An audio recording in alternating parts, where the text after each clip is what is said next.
I'm Luke, everyone. I'm on the exec team here at DOS, and I'm joined by Eileen and Ravi, and I'll let them introduce themselves. But yeah, we're going to be talking a little bit about some of the transition and focusing on the platform shifts and technology that has been for a long time in this space and how it's evolving over time. And very lucky to be joined by these two who literally helped shape the original platform shift here. So yeah, Eileen, if you want to start. Hi, everyone. I'm Eileen Tobias. Wiley, Arnav, Luke, everybody else, thank you for having me. I've spent the past 3 decades or so working in technology companies here in Silicon Valley. First 10 years at hardware companies like Hewlett-Packard, Brocade Communications, and then in 2005, I had the opportunity to join Netsuite. For those of you who know Jim, he hired me. So I joined about 18 months before our 2007 IPO, and it stayed right up until the acquisition by Oracle in 2017. Led FP&A there, so it was like working at 4 different companies: private company, newly public, return to growth, maturing SaaS company. And then after the acquisition by Oracle, took a VP of FP&A role at Dropbox, was part of the leadership team there that took Dropbox public in March of 18. Was there for a couple of years, and then most recently I was CFO of a healthcare analytics company called Komodo Health. And since leaving there in 23, I've been advising some early stage startups and doing some part-time CFO work on a couple of nonprofit boards. And happy to be here to talk about my experience with Cloud ERP. I'll turn it over to Ravi. Thank you. I thought we only overlapped at NetSuite, but HP was also. Yeah, I worked at HP too. My name's Ravi Ramakrishnan. I am from the Chicago area. Good to see so many Midwesterners here. And I also I started my ERP journey long before NetSuite. I was, if you promise not to call me a dinosaur, I was one of the first 3 SAP certified people in the US when all of the documentation was in German.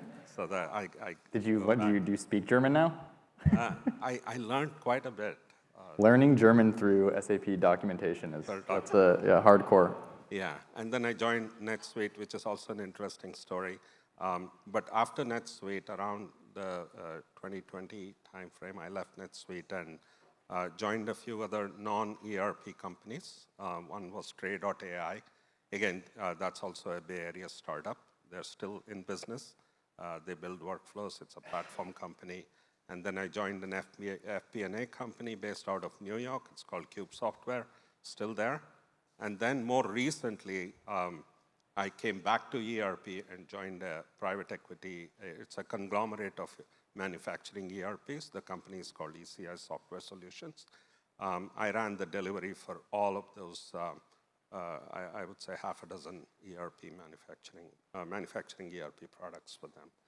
And I exited recently because it changed hands. So enjoying the break.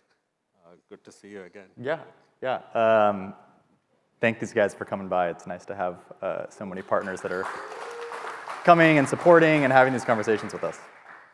I think the bigger theme here that Wiley talked about and we'll be talking about throughout the day is this concept that for decades businesses have struggled with rigid software, but there's a platform shift underway, and operations and finance leaders are kind of waiting for what's next, and they've observed what's happened over the last 50 or 70 years in the space, and they're excited for the future. And so it's great to have 2 people who have a lot of experience with that first platform shift and kind of talk about how they think it will manifest as we move through this next platform shift.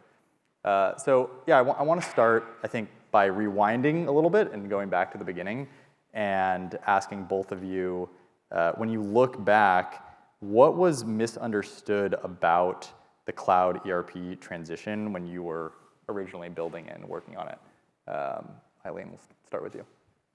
Sure. So I think what comes to mind on that question is, when you go back to the late 90s, early 2000s, cloud was a revolutionary concept, and a cloud-based ERP, we were the first of our kind. I think there was a lot of skepticism and reluctance to put data in the cloud, especially when you think about companies' financial data. And so a lot of what we were doing was the proof point that the cloud-based technology, the real-time access to data, the power of the suite would power companies in a way they hadn't been prior, and so that it was worth taking the risk on adopting the new technology. Yeah. And Ravi, like on the customer end, were customers excited to take part in that transition, or were they nervous and apprehensive?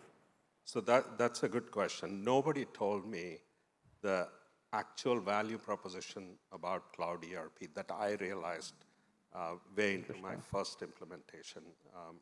It was a large enterprise rollout at TJ Maxx. What really struck me was the pain as an implementer, the pain that I was going through before Cloud ERP became what it is. And that was the proliferation of versions. If you go to even in a small Oracle or an SAP shop, especially Oracle, you will see multiple versions of databases, multiple versions of the application layer, just running one instantiation of a company's business. Yeah. It was such a pain. And Oracle at that time was growing through acquisitions. So every time it acquired, somebody figured out, I'm going to use this combination of WebLogic that they used to call it that time, and this combination of database. And net, when somebody goes there and does an audit, you'll see that, whoa, what is this? I thought we had one instance of Oracle applications and all these versions. I come to NetSuite, and then during the first implementation, I realized that all of NetSuite customers are on one code base. And every time you upgraded that code base, the platform with which you customize NetSuite also gets upgraded. So they are in lockstep. For me, that was the aha thing about the Cloud ERP. And the way they do the upgrades also was very unique at that time, in the sense that, at that time I'm talking 2,000, 3,000, 4,000 customers. Yeah. But over a 4-week window, all of them get upgraded. I can guarantee that if today you go and log into NetSuite and any instance, scroll down to the bottom of any screen, you will see 2025.2. Guaranteed. Interesting. So that I thought was like the big thing for me. Yeah. And then, of course, a lot of smaller things. For example, when we used to implement Oracle or SAP, there were these questions, how often do you back up my data, right? Customers used to ask because it was, they're used to running it in their data center, and now it's in the cloud. And it's really an irrelevant question because we don't just back up your data, right? So I think those are some, and how secure is my data? Yeah. Just as secure as American Express's data, right? So I think those were some things that I thought was really good about that shift that happened there. Yeah. That's interesting. When you guys were, Eileen, I'll direct this one to you, but as NetSuite was building out this transition and focused on scale, but before it was the industry standard, were there specific architectural or product bets that you guys made that you were very intentional about as you were going through that transition? Yeah, good question. I think the fundamental value proposition of the suite was a great bet that we made. At that time, and for everyone in the room, we've all seen it sort of ebb and flow with data all in one system versus point solutions. But really, at that time, most legacy solutions, except for maybe Oracle and SAP, which were not really accessible to the small, the SMB space, companies were using many different legacy on-prem point solutions, and really going through a lot of pain to get access to data. And so that architectural bet of data in the cloud and real time, you make a transaction in any part of NetSuite, it's reflected across the entire suite, was really a fantastic architectural bet that we made. Yeah. And did customers, Ravi, did that resonate with them, and were they thinking about that in the same light, or were there other aspects of the cloud transition that were really critical to them? I have a lot of asks as DOS transitions into whatever they're building. An interesting way of answering that question is a call that Seb and I had with a VP at RSM last week. And he also goes back to the SAP and Oracle days, and he was with us at NetSuite. And he said something which resonated with me. It's like that shift happened, but really from an implementation perspective, nothing has changed. Interesting. You still take anywhere from 6 months to sometimes even a couple of years to implement. When I was there were some projects that went on for a very long time. Yeah. So nothing's changed on the implementation side with Cloud ERP. I wouldn't say, I've seen SAP implementations like Wrigley in Chicago was like 5 years. Yeah. And Coca-Cola was like, I was involved in those. Those were like multi-year global. HP itself runs on SAP, my previous employer. And so I've seen those, but from an implementation perspective, I'm really looking for Arnab and gang to really change the paradigm here. It's like you still, they try to keep it under control, but whenever you write an SOW, it's always, at the minimum 30% of your bill goes towards implementation. Yeah. Yeah, I'm coming from a non-NetSuite private equity firm where I had a responsibility for half a dozen manufacturing ERPs, like I said, and same thing there. It's really, implementation has not changed. I would really like you guys to change that. We're trying. That is my big ask. And, I'm not saying it should all be magical. Anything I'm learning about agentic AI, the human in the loop, HILT, that's a new acronym that I learned, is going to be there. And I think it will become all the more important with business applications that are critical. Yeah. But I hope you find us an answer. I think that's where I would call this a transformation, rather than saying, okay, ERP went from data centers to the cloud, and now there is this agentic thing. But what did it do to me as an implementer? Right. Yeah. At DOSBot, implement my ERP. It's not. By the way, on that note, we had a sweet bot when I was there. A shout out to my boss's boss's boss, who is in the audience, Jim McGeever. Jim he's very humble. He doesn't know this because I never reported to him directly. But anything that we wanted to do as Skunkworks in the technology thing, we could do at that time.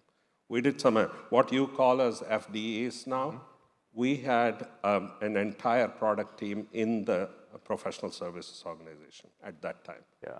It's basically the FDEs that you call today. Yeah, no, it's interesting how many bets were taken in the space at Oracle, NetSuite, SAP, that actually were very early. Of course, at the time, were very innovative, and now, 50 years later, almost we're looking back and like, wow, it was just too early, right? Like the idea was totally right, and then as we start to deleverage some of the implementation stuff from human labor. And he definitely encouraged us to do that, which later on under Oracle, all of that went away, and then I left anyway. Sure.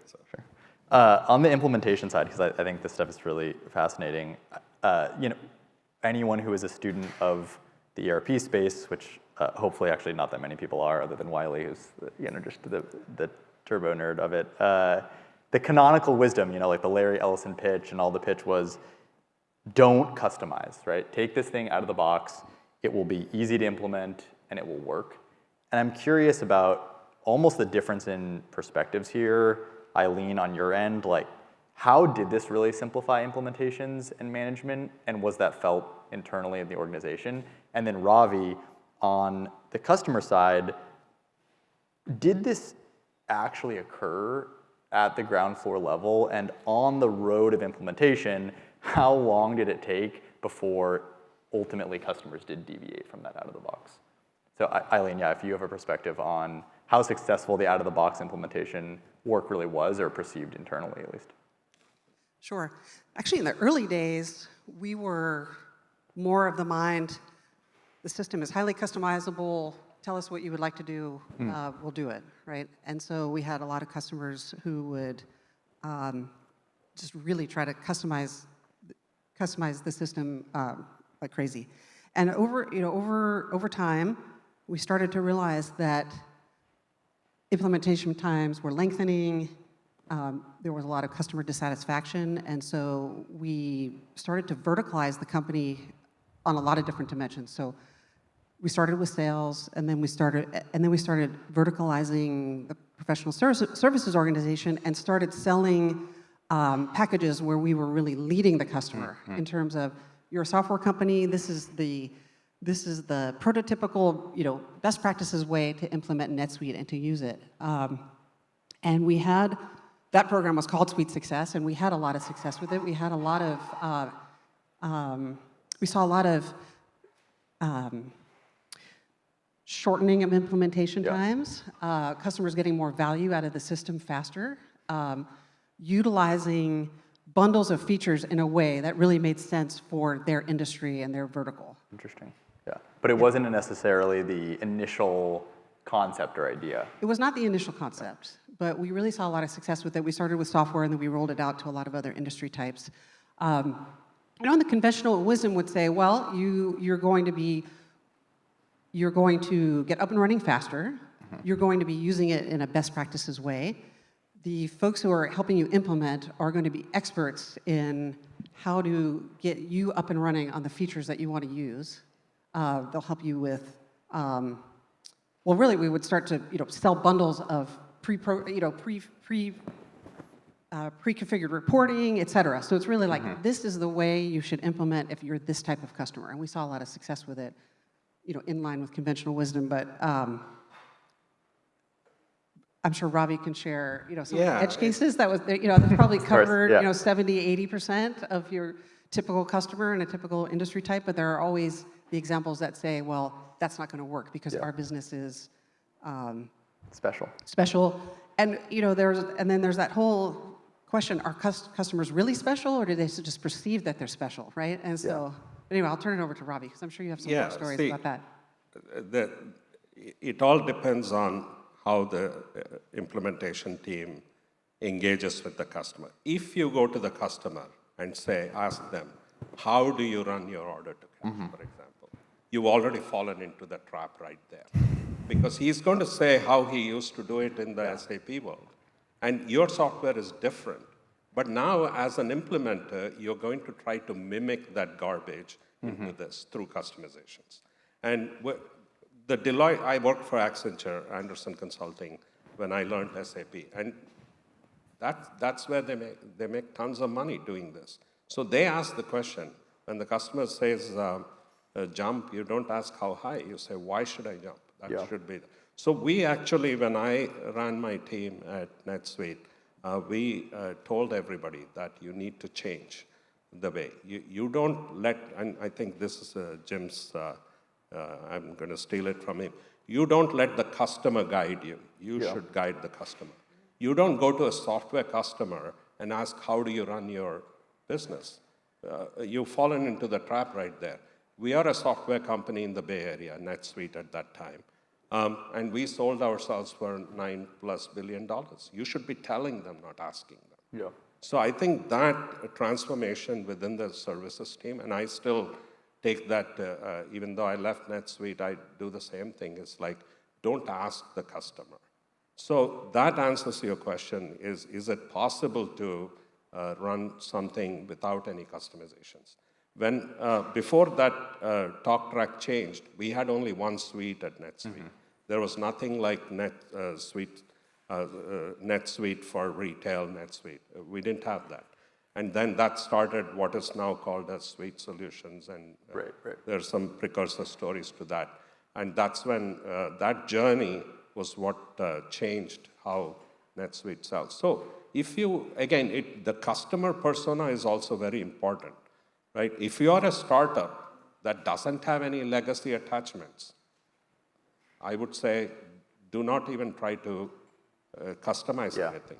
Adopt the solution, quick time to value, get the product, start playing around with it, and then, we'll figure out. Do not customize just for customizations. Yeah. So I think the customer persona is also very important. If you go to somebody who's got a lot of legacy data, then chances are that, and then with ERP, let's also be careful. There's configuration, and then there's customization. You can never get away from configuration. So And how do you define the difference? Yeah, some people call it onboarding, some people call it implementation, whatever it is, but that configuration is still has to be done, right? There's no way that you can get around that. But it's the customization part, and the Suite Success, we used to have a stairway for each of the verticals.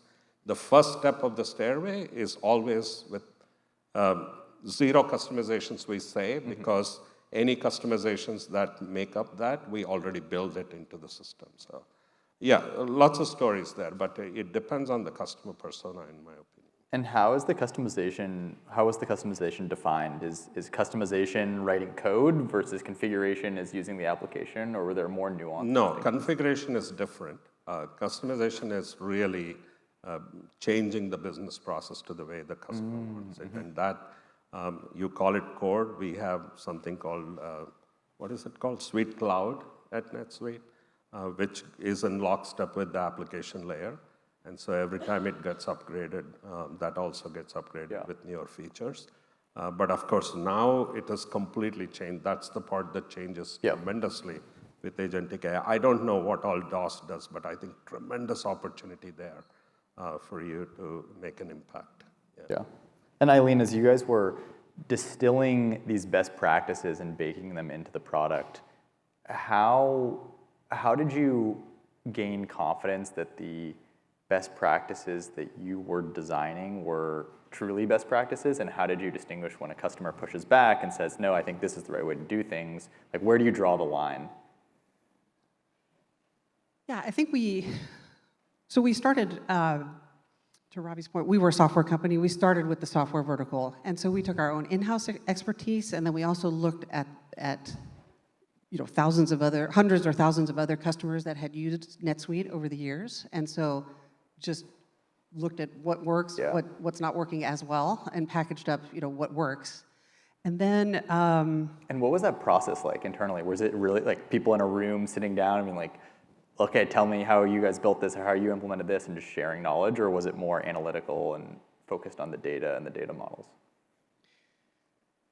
I think it was a combination, but more the first, just drawing on the expertise of our PS organization, our solutions consulting organization, the dev team in terms of what features were being utilized, what weren't being utilized, et cetera. And so we had a whole project team that went off, and we're building out these packages by industry type.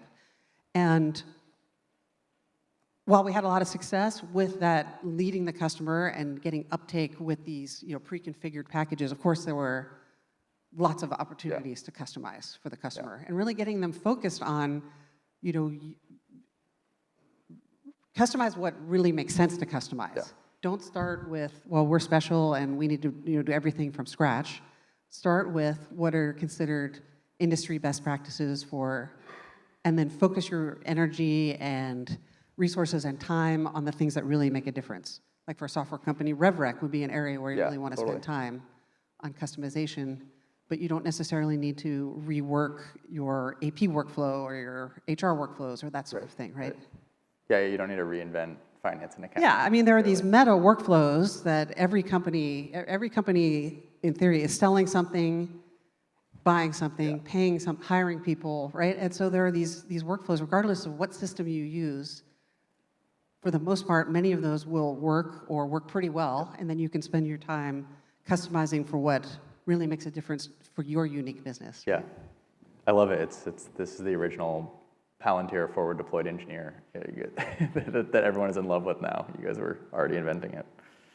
Okay, I want to move us along. We've been talking sort of about the past and the implementation. I want to talk a little bit more about the companies themselves and the transformations they're going through. So Ravi, you've obviously worked with thousands of these different customers.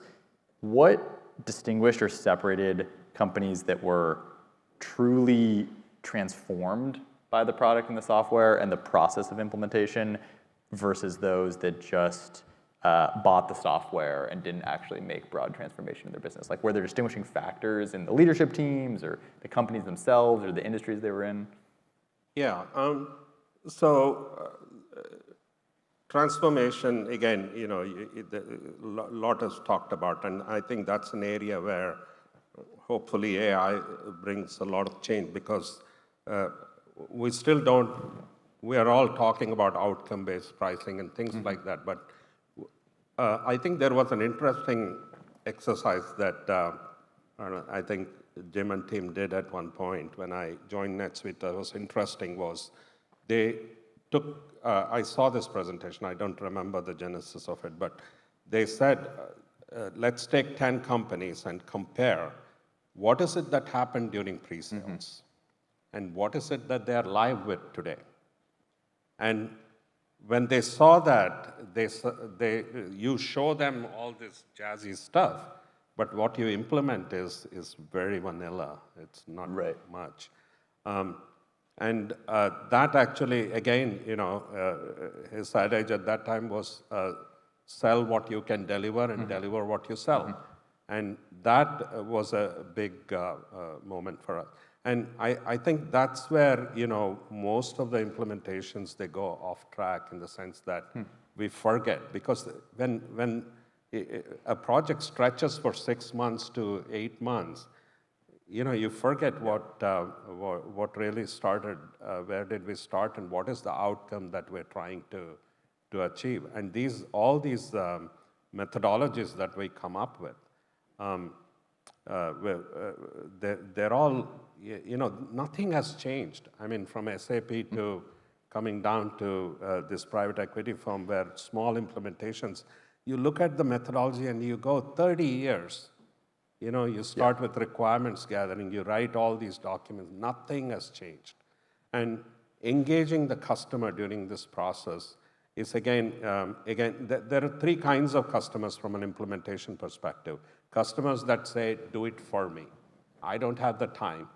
You guys come and do everything for us. Customers that say, I'll do it myself, like a startup, or somebody who hired a NetSuite person who has done these and he says, I'll do it myself.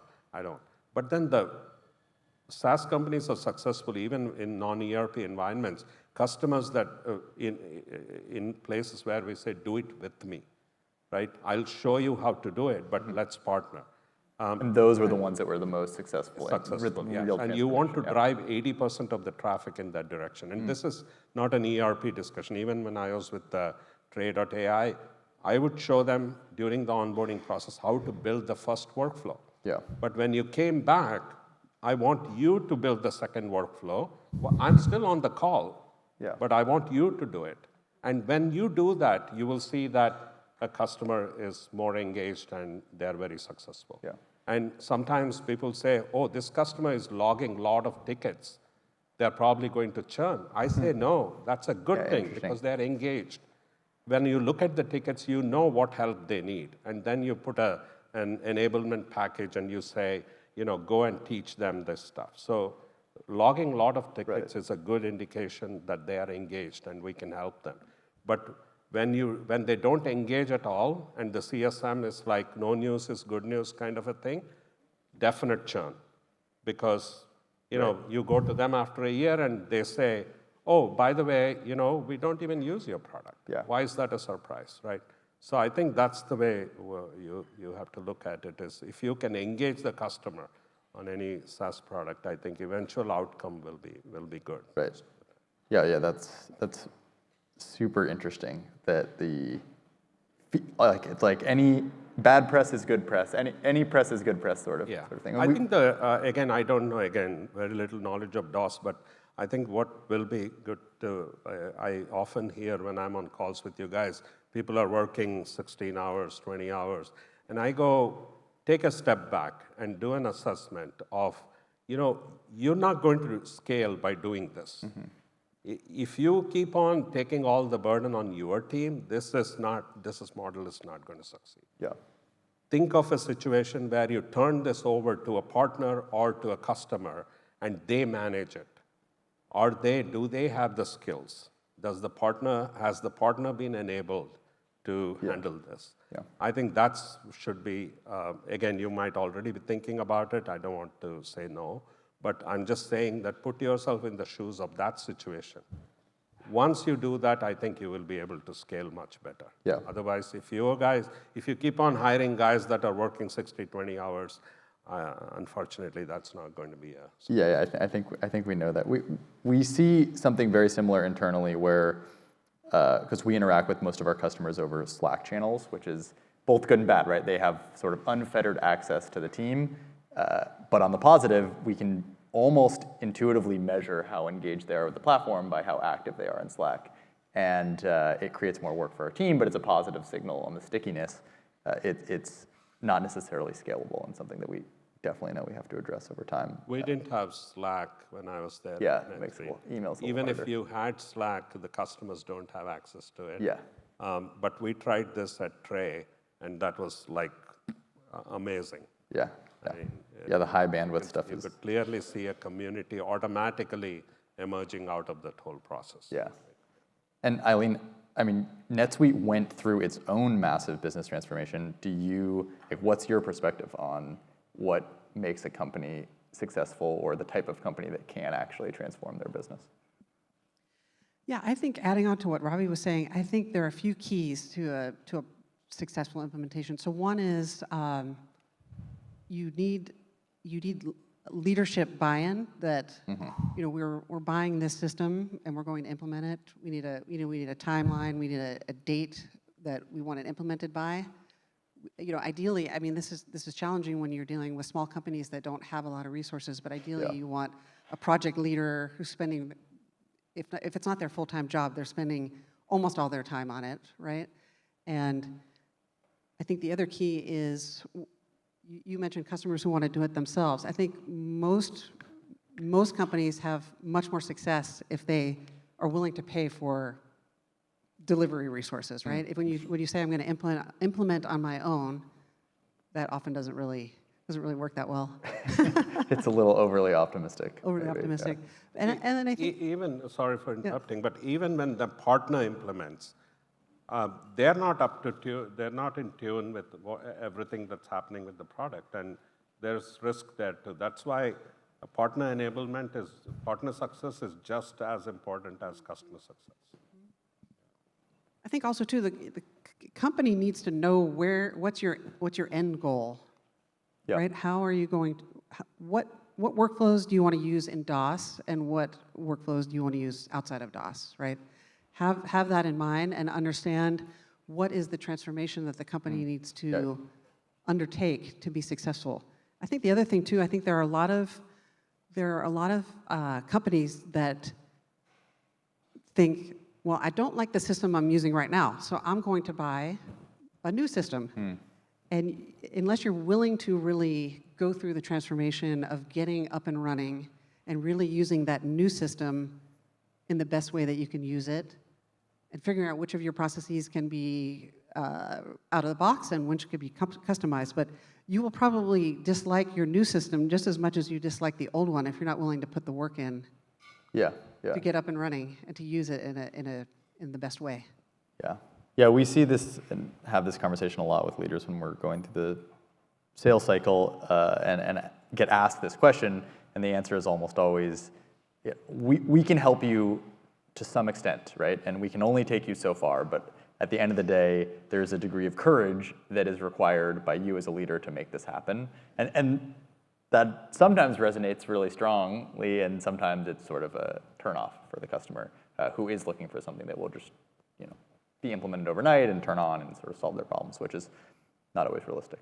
Yeah, you can't buy really any system, but especially something as important as ERP, and just think, well, it's going to get implemented, and I'll flip a switch, and I'll come in on Monday, and it works, right? Like you have to really put in the work and dedicate the resources and get the leadership buy-in and then the employee buy-in that we're going to put in the time to make it work in the workforce. Yeah, it's like the team is almost as important as the product is, and in many ways, the implementation and the transformation is the product, and your ability to deliver it is just assisted by the platform.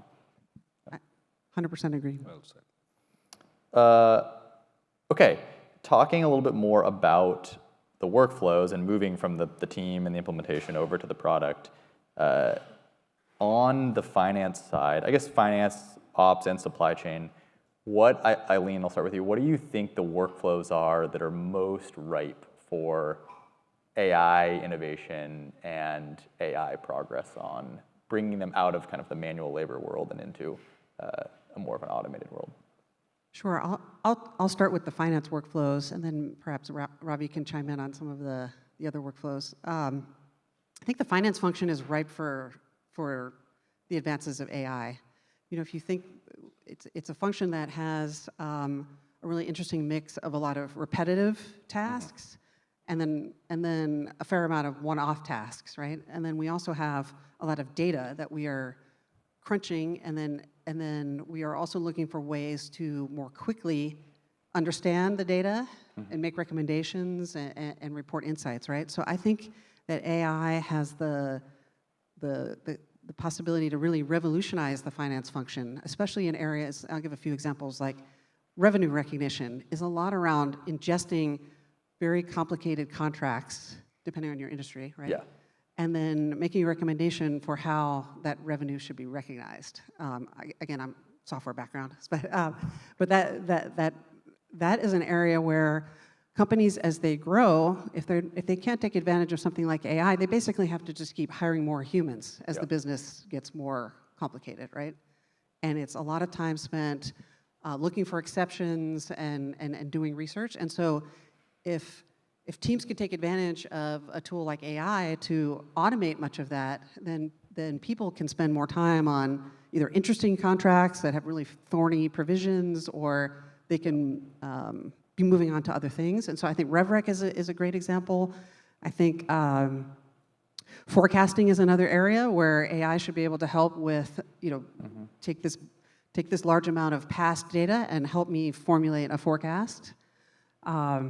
And then some of the other workflows like time and expense reporting and processing, or just, I think, overall getting the close process shortened. Yeah. Finance leaders don't want to keep doing reconciliation all day long. That's not. Finance leaders do not want to, or have their teams do reconciliation all day long. I think it's fascinating, and a lot of opportunity for improvement and automation in the finance function. I mean, I've been in finance for 3 decades, and even when I first started, we all talked about, well, if we could just get away from the day-to-day grind, we could be more strategic. We could be better business partners. We could, serve insights quicker. Right. And we haven't found that many ways for the past 3 decades to do that. I mean, there have been incremental changes, but I think if AI can really help move that forward, it can really revolutionize the function. Yeah, actually operationalizing it is quite hard, and it seems that the revenue recognition, certainly that's like, a lot of people are working on that today, and there's been a lot of recent progress and movement on that side specifically, so it seems like an early use case indeed. Yeah, I've seen a couple things in the supply chain, demand forecasting, and then also dynamic routing is another one that people are tackling. On the operations side, mostly the document generation and processing seems to be an area. Finance is interesting because they always want the big bang. It's not like in the other areas. It's like you can have an incremental. Even when I worked for Cube, CFOs would always be like, I want the whole thing to be implemented. So there's no. 90% is chaotic, right? Obviously in that field. So when you have to be 100% accurate and right on something, it's hard to be 90%. Yeah, and all of these, irrespective, especially in what I'm seeing, even with non-ERP applications, we're seeing human in the loop is so important. And I think for all of these also, we have to have a human in the loop. Until you build the trust with the agents, right, over time. Yeah. What parts of it that I can trust what it's doing, observability becomes very, very important at that point. Yeah, it is scary to take non-deterministic systems and apply them to things that must be correct. Yeah. Because you talk to a business person and say, these models are non-deterministic, right? Yeah. They stay away from. Yeah, maybe on my reporting. So I think that's the challenge. But you need to get there. Otherwise, you will build another the same APA or GL that have been there from the 70s, you're going to build it with probably agentic AI. But what have you achieved? Yeah. Right? So I think you got to think differently about what you're building, not just another technology-driven. Yeah, we appreciate the advice. Yeah. When we're doing implementations and we're looking through the product, or even the sales cycle when we're demoing, finance and accounting is always a funny one because we're like, yeah, this is AR, this is AP. It looks the way you want it to look, and it doesn't look any different than it has for a reason. But there's this obvious, like, okay, well then what's next, right? And yeah, people are going to start solving it for sure. Okay, I've got one more question for y'all, which is a good closing question. Advice. What advice would you give to operations or finance folks that are evaluating software systems and platforms today in the current software environment as opposed to 15 years ago? From an implementation perspective, like I said, my thing is to tell your people not to go there with a questionnaire and say, how do you do it today? That talk track has to change. I think that is consulting 101, in my opinion. The moment you do that, you fall into the trap and you say, I used to do it like this, and then you try to mimic all of that. Unnecessary. You should, number one is to stay away. Then you start to really move towards that outcome-based model, right? What is it that really is the outcome that I'm trying to achieve? And I think from a consulting, and I've been a consultant for years, and I always do that. It's like, what is it that we're striving to? And don't forget that. It is 6 months to a year implementation, you will forget that. And I think, be grounded in the truth, and no matter what methodologies you put in place, make sure that you address that along the way and not forget that. I think that is the best way to really show. Otherwise, that is why 70%, they say, or Wiley had 75% of the projects fail. After 30 years of doing this, we still see those numbers, right? Yeah. I don't want you guys to build something that is just another, Yep. You get the point, yeah. I'm a little biased because at the end of the okay. day, we are customer facing, right? Yeah. For us, it's like the outcomes. And we also, when you work for a private equity firm, it's like, I don't care about customer satisfaction. I just want the bottom line. Right? It's like, how many hours are we billing? Yeah. And it's, yeah. Yeah, outcomes talk, for sure. Yeah. Eileen? Yeah, I think for anybody who's evaluating systems right now, we're at this inflection point with this just massive revolution with AI. If NetSuite was disrupting ERP 25 years ago, now we're at a point where there are DOS and there are lots of other examples out there of companies that are AI native from the start. And I think for finance leaders who are looking at systems, I think should seriously think about, what can you and your team get out of AI, like we were just talking about, and does it make sense to purchase AI native or look at what some of the legacy players are doing with AI? But I think that would be, the number one thing that finance leaders should be looking at, and then talking about some of those other things that we were just talking about in terms of, making sure you have the right budget, the right buy-in, the exec leadership, the exec sponsorship. I think as you're evaluating and making decisions about an ERP implementation, I think you need to make sure that you have all of that in place as well. Yeah. Makes total sense. Okay, this was great. I think quite informative and fun, and it's always nice to talk to you. Ravi, nice to meet you in person for the first time, and Eileen, you guys again. All the people that... Yeah, thank you all. Give these guys a round of applause.